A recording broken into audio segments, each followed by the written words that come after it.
Hello, students. This is Mr. Gordon. I want to take the time to welcome you to U.S. History 2 for the spring I guess the second term semester at Grayson. And I want to create a video just to kind of put a face to a name, but also kind of give you some important information about the course. So definitely, hopefully that you not only watch this video, but you also watch the navigation video I have posted right below this video, because it shows you where everything is located in the course.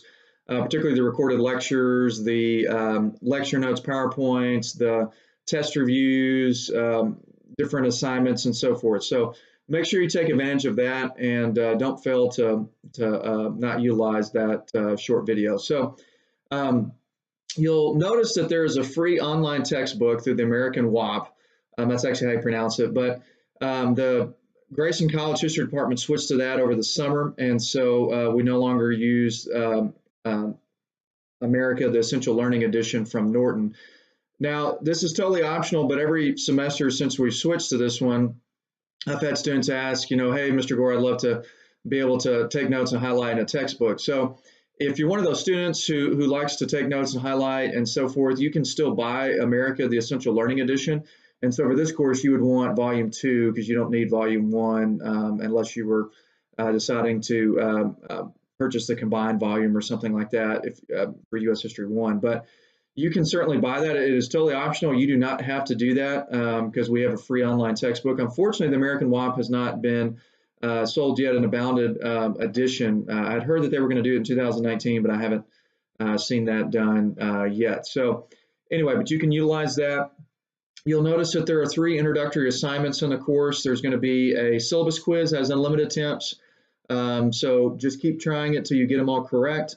There's also going to be a Canvas scavenger hunt. I know it sounds cheesy, but just to make sure that you can locate everything in the course. And so you'll download the file. Everything on the left-hand column is what you're trying to find.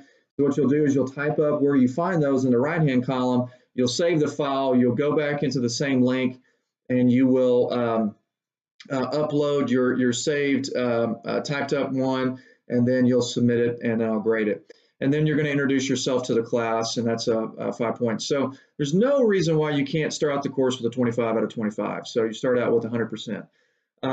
There is a reading quiz for each chapter for U.S. History 2. So we start with chapter 16, and then we move on from there. And so the quizzes consist of 10 multiple choice questions. You'll have 12 minutes to take those unless you have academic accommodations where you get extended time.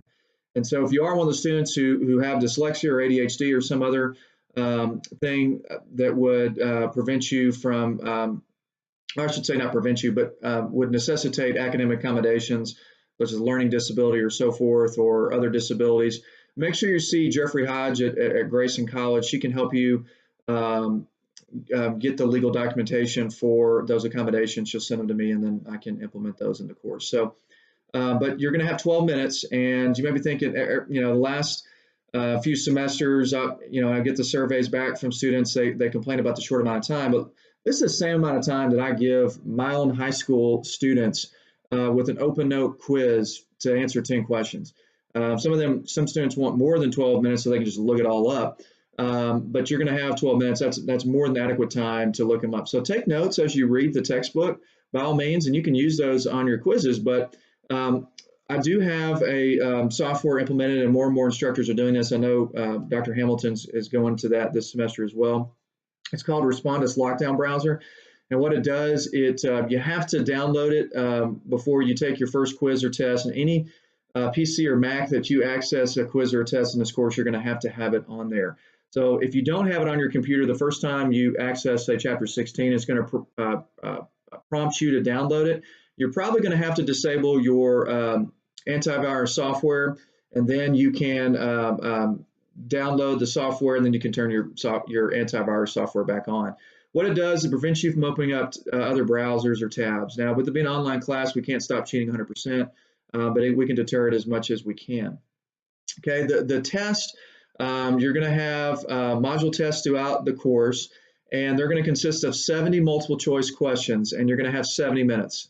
Okay, so this is a one minute per question test, and I used to have students in my AP U.S. History class that would do 80 questions in 50 minutes. So And on the AP exam, you had to do 80 questions in 55 minutes. So you can definitely do this.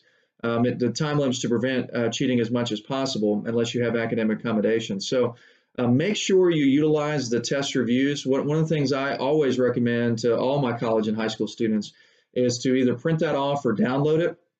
And then as you read each chapter in the textbook, anytime you see one of those concepts listed on that study guide or review, go ahead and type up or write down what you see. And then when you listen to my recorded lectures, anything I particularly emphasize on, there's definitely things I emphasize on is like, hey, this is definitely going to be on the test or a quiz. Then you want to write that down and so forth. You can use the lecture notes and PowerPoints to help you fill out the test reviews. So if you do that throughout each chapter as you read throughout the module, by the end of the module, you'll pretty much have everything filled out. All you gotta do is study it. And what you'll be doing by filling it out, you'll be studying for the module exam as you go along. So definitely utilize that, take advantage of it, because I don't want you studying blindly. It doesn't tell you what you have to know about those concepts, but you know that those concepts are on the test. So recovery quizzes and tests, Respondus Lockdown Browser.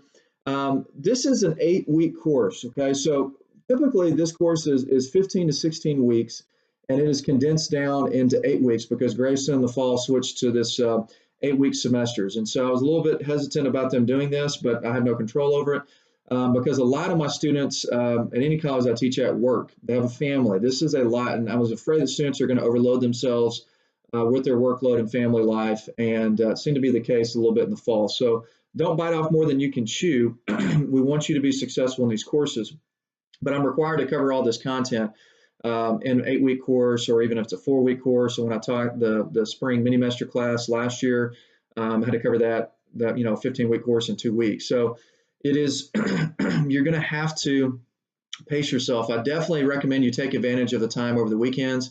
Get ahead. It's not a matter of if, but when you're going to get busy, and you're not going to be able to complete your assignments because of life, of work, and family. If you're a little bit ahead, then when you have a busy day or a busy week, you can kind of maybe not work on the course while you're taking care of other things. So definitely take advantage. You have to be disciplined as a college student. I think one of the most key things of being successful in a college class is good time management. And then one of the other things I want to cover in this course is how to obtain an extension. Okay, I have granted numerous extensions over the years to my students because I know a lot of my students that are taking online classes are working and have a family, have other obligations. So I'm very understanding so long as students communicate with me in advance of the assignment being due. Okay, now what I'm not understanding is when you communicate with me after the assignment's due, it's just going to look like you forgot to complete it. I make it extremely difficult for students not to know when their assignments are due because it's posted in the syllabus. You also have it posted throughout the course and the calendar, and also you click on modules, it's got the due dates listed. Plus every Sunday I have an announcement posted that tells you what's due that week. Oftentimes I email the whole class and reminds them what's due that particular day. I have announcements reminding you the day of a test or a film assignment or the writing assignment. So it's extremely difficult for you not to know when assignments are due. So here's how you obtain an extension. You do 3 things. 1, you email me before the assignment is due and say, hey, Mr. Gore, I'm not able to complete the assignment because of yada, yada, yada. Okay, so let me know the reason. Secondly, you want to tell me, when you're going to be able to have this completed and so forth, and obviously make sure that you ask that if you can complete this assignment. So don't hesitate to email me with any questions. I look forward to having you in class in U.S. History 2 for the spring semester, and looking forward to helping you further your education. Thank you.